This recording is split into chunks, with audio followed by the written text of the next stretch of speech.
मंत्र सिद्धि और किसी देवी देवता की सिद्धि को प्राप्त करने का क्या महत्व है। मंत्र सिद्धि आपकी किसी गुरु द्वारा दिया गया मंत्र को आपको सिद्ध करना, जैसे कि आपका कोई भी गुरु ने जिसको आपने गुरु बनाया है उसने आपको कोई मंत्र दिया है, उसको सिद्ध करना है तो उसका अलग विधान है। और किसी देवी देवता की सिद्धि प्राप्त करनी है उसका अलग विधान है। इसमें थोड़ा सा कंफ्यूजन हो जाती है, लोग सोचते हैं जो मंत्र सिद्धि है वही देवी देवता की सिद्धि प्राप्त होती है। ऐसा नहीं है। मंत्र आपका जैसे कि आपने कोई मंत्र लिया, आपको किसी गुरु ने मंत्र दिया, उसको 1.25 लाख बार उच्चारण करना। जैसे आपने संकल्प ले लिया कि 9 दिन के अंदर मुझे 1.25 लाख मंत्र का उच्चारण करना है, उसको सिद्ध करना है, तो उसे कहते हैं मंत्र सिद्धि। इसके नियम विधान होते हैं, इनके अलग अपने नियम विधान होते हैं। आपको सात्विक भोजन करना है, आपको एक संकल्प लेना है, संकल्प पूरा होते ही 1.25 लाख मंत्र जाप करने के बाद हवन विधान होता है। उसके बाद आपको ब्रह्मचारण का पालन करना पड़ता है। ये ऐसे विधान है जो आपको मंत्र सिद्धि में करने पड़ते हैं। इसी तरह किसी देवी देवता की सिद्धि या किसी पर्टिकुलर का आपको कोई सिद्धि प्राप्त करनी है, जैसे कि आपको माँ काली की, भैरव की, बगलामुखी की, या आपको किसी देवता बालाजी महाराज की, या आपको और सिद्धियां प्राप्त करनी है, तो उसके अलग उच्चारण है। उसके लिए आपको 1.25 करोड़ मंत्र का जाप करना पड़ता है, जो आज की डेट में तो इजी नहीं है। आपने देखा होगा जितने भी साधु संत है या अघोर है, अघोर तंत्र जो विद्या करते हैं, वो लोग हैं, वो क्यों एकांत में रहते हैं, किस लिए एकांत में रहते हैं, उनका कारण ही है बिकॉज वो सिद्धि प्राप्त करना चाहते हैं। और इसके लिए उनको 1.25 करोड़ मंत्र का उच्चारण करना पड़ता है। उसका विधि विधान पूरा अलग है। आपको उसमें भी संकल्प लेना पड़ता है कि किस तरह से आप, मतलब या तो आप 3 महीने के अंदर या 9 महीने के अंदर या 3 साल के अंदर 1.25 करोड़ मंत्र का उच्चारण करेंगे। उसके लिए आप अलग से, मतलब आप ये कह लो कि आप हर किसी से आप कटते जाएंगे या हर किसी से आप दूर होते जाएंगे, क्योंकि आपको जब देवी देवता की सिद्धि प्राप्त करनी होती है तो उसके लिए आपको एक पूरा विधान फॉलो करना पड़ता है। जिस भी देवी देवता की आप सिद्धि कर रहे हो उसका भोग बनेगा। आप पूरे दिन में कितने मंत्र उच्चारण करते हैं, जैसे कि आपने कर लिया कि आपको 21,000, 50,000, लाख मंत्र 1 डे में करना है, तो आपको कितनी बार सिटिंग करनी पड़ेगी उस मंत्र को जाप करने में। उसी तरह रात के समय उनका भोग लगेगा, वही भोग आपको ग्रहण करना है। आप ब्रह्मचारण का पालन करेंगे, आप सात्विक भोजन खाएंगे, बिकॉज तापसी भोजन आपको अगर खाते हैं तो उससे आपको नींद, उबासिया, ये सब चीजें आनी शुरू होती है, इसलिए आप सात्विक भोजन खाएंगे। आप किसी के साथ अपनी चीज़ों को शेयर नहीं कर सकते। आपको बहुत, मतलब अपने आप को एक रिजर्व रखना होगा ताकि आप वो सिद्धि प्राप्त कर सके। बहुत कठोर नियम होते हैं जिसको देवी देवता की सिद्धि प्राप्त करनी होती है। ये आसान नहीं है आज की डेट में कि आपने बोल दिया कैसे आप इतने चैनल पे देख रहे हैं, इतने लोगों को से मिलते हैं, तो आप कहते हैं कि इनको ये सिद्धि प्राप्त है, वो सिद्धि प्राप्त है। ऐसा नहीं है। जब आप सिद्धि प्राप्त करते हैं ना, मंत्र जब जागृत होता है, 1.25 लाख मंत्र का उच्चारण करने से मंत्र वो जागृत होता है, वो मंत्र आपके काम करता है, आपके लिए काम करता है, आपको उसकी शक्ति महसूस होती है। इसी तरह जब किसी देवी देवता की सिद्धि आप प्राप्त करते हैं ना, वो सिद्धि आपको महसूस होगी, वो चेहरे पे एक रौनक होगी, वो चेहरे पे एक चमक होगी। आप किसी भी देवी देवता की सिद्धि कर लो। आप एक एग्जाम्पल ले लेते हैं, जैसे कि आप बालाजी की सिद्धि करना चाहते हो, बजरंगबली की सिद्धि करना चाहते हो, तो आप जब उसकी सिद्धि करेंगे ना, तो आपका शरीर भी उसी तरीके से डेवलप होता चला जाएगा। अब वो उस तरह से आप महसूस करना लगेंगे, जैसे वो ताकतवर है, इतने प्रबल दिखते हैं, वैसे आप भी महसूस करना शुरू कर देंगे।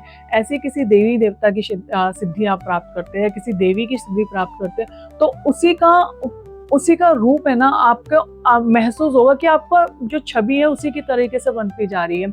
आप शांत हो जाएंगे, उसी तरह आपका क्रोध भी आएगा, हर तरीके से चीज़ें उसी हिसाब से होगी। तो जब सिद्धि प्राप्त करते हैं ना, आप उस बहुत कठोर नियम का पालन करते हैं, तब जाके आपको वो सिद्धि प्राप्त होती है। आपको महसूस होता है, आपको सपने आएंगे, आपको अलग अलग साउंड सुनाई देगा, अलग अलग आवाज़ें सुनाई देगी, आपको रोशनी दिखाई देगी, और बहुत अलग आपको महसूस होगा। आपको खुद फील होगा कि हाँ, कोई चीज़ है जो आपकी तरह आकर्षित हो रही है, कोई ताकत है जो आपकी तरह आकर्षित हो रही है, और आपको सुरक्षित महसूस होना शुरू हो जाएगा। आपको आपके कार्य शुरू हो जाएंगे। पर इन दोनों में एक चीज़ कॉमन है, जब भी आप किसी भी मंत्र की या किसी भी देवी देवता की आप जब सिद्धि करना बैठते हैं ना, मंत्र को जागृत करना बैठते हो, तो उसी तरह कठिनाइयाँ भी आती है। बिकॉज कोई भी आप चीज़ करते हैं ना, उससे कोई भी देवी देवता, आप किसी की भी आप छवि किसी का भी आप सिद्धि कर रहे हो, उससे जो विरोधी है वो आपको वो सिद्धि प्राप्त करने में कठिनाइयां पैदा करेंगे, आपका संकल्प टूटे ऐसी वो व्यवस्था करेंगे, आप ब्रह्मचार्य का पालन ना कर पाए इस तरीके का व्यवस्था हो जाएगी अपने आप। तो इसके लिए आपको, इसलिए जो साधु संत है, जो अघोर है, जो अघोरी है, वो क्यों सबसे दूर रहते ताकि उनके नियम ना टूटे, उनके साथ वो दुर्घटनाएं ना घटे जिससे कि उनकी सिद्धि उनको प्राप्त ना हो, उनका मंत्र उनको जागृत ना हो। ये सारे नियम है, क्योंकि जितना आप तप करोगे उतना आपकी जो विरोधी शक्तियां है, जो भी मतलब एक तरह आप इस तरीके से मान लीजिए कि कुछ अच्छा आप करना जा रहे हो तो आपको नेगेटिव उसका इम्पैक्ट भी दिखेगा, आपके विरोधी आपके ऐसा चीजें बना देंगे जिससे कि आप वो सिद्धि या मंत्र को जागृत ना कर सके। इसलिए जब भी आप किसी से मिलते हो, किसी के पास आप किसी की बातों में मतलब किसी से मिलते हो, तो आपको खुद महसूस होगा कि उसके पास एक्चुअली में सिद्धि है या नहीं है, क्योंकि इतना आसान नहीं है 1.25 करोड़ मंत्र का जाप करना। It is not easy for everyone, क्योंकि आज का जो डेली रूटीन है ना, वो उसमें तो पॉसिबिलिटी ही नहीं है। आप कैसे, मतलब आपको ऑफिस भी जाना है आपको, और अपने गृहस्थी भी चलानी है, तो उसमें आप 1.25 करोड़ मंत्र का जाप करना, ये पॉसिबिलिटी ही नहीं है। मुमकिन हो सकता है जब आप सबसे कट जाएंगे, आप सारी चीज़ों को त्याग देंगे, उसके बाद सिर्फ आपका एक ही मकसद रह जाएगा, एक ही आपका संकल्प रह जाएगा कि मुझे ये सिद्धि प्राप्त करनी है।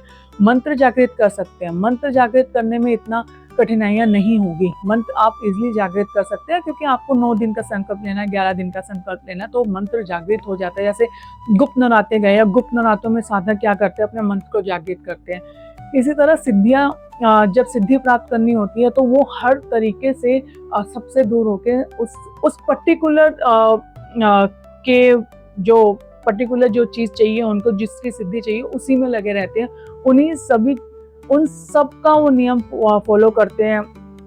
और ये जो रूटीन होता है ना, वो बहुत लंबा चलता है, 3 महीने तक का। अगर आप 3 महीने में कर पाते हैं, सिद्धि प्राप्त कर सकते हैं, किसी देवी देवता की सिद्धि के लिए 1.25 करोड़ मंत्र का जाप कर सकते हैं, उनका आह्वान कर सकते हैं, तो डेफिनेटली होगा। पर उन 3 महीनों में आपको अपनी एक अलग ऊर्जा दिखेगी, अपना एक अलग माहौल दिखेगा।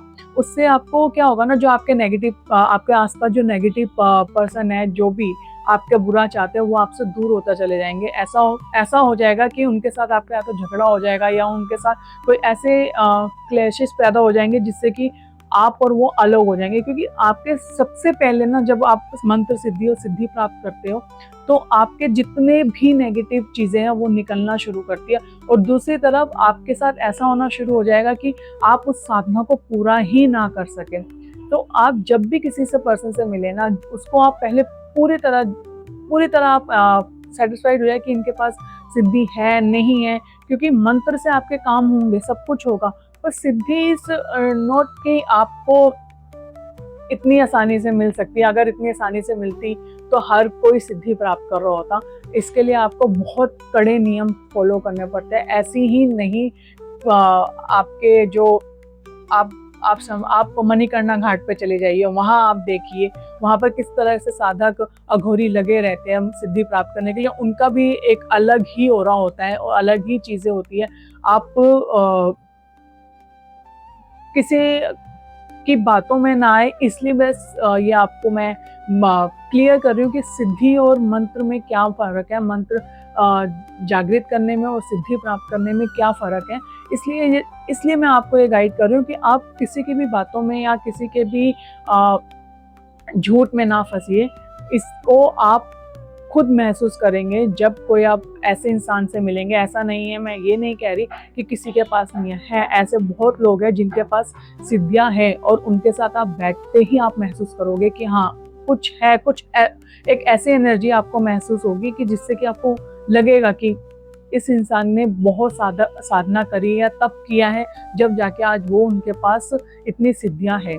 सो आप थोड़े मतलब आपके लिए बस यही है कि आपको अगर मंत्र जागृत करना है और सिद्धि प्राप्त करनी है तो दोनों में ना गुरु का होना बहुत ज़रूरी है। बिना गुरु के आप ये दोनों चीज़ें नहीं कर सकते। अगर आपका गुरु नहीं है, आपके पास गुरु नहीं है, तो आप गुरु बनाइए, तब जाके आप ये दोनों चीज़ें करिए। बिना गुरु के कोई भी मंत्र जागृत या सिद्धि प्राप्त नहीं हो सकती। गुरु का होना बहुत ज़रूरी है, बिकॉज गुरु आपको हर तरीके से सेव भी करेगा, आपको हर नियम को बताएगा भी, किस तरीके से करना है, कैसे करना है, कब कौन सी चीज़ें होगी, कब कैसे होगा। जैसे कि आपका 1.25 करोड़ में कितने मंत्रों के बाद क्या विधान होगा, उसके बाद क्या चीज़ें वो करनी पड़ेगी, उसके बाद दूसरा चरण आएगा, तीसरा चरण आएगा, ऐसी मंत्र सिद्धि में है। तो आपके जब भी आप इस सिद्धियों को प्राप्त करना चाहते हैं, आप मंत्र जागृत करना चाहते हैं, तो आपके पास गुरु होना बहुत ज़रूरी है।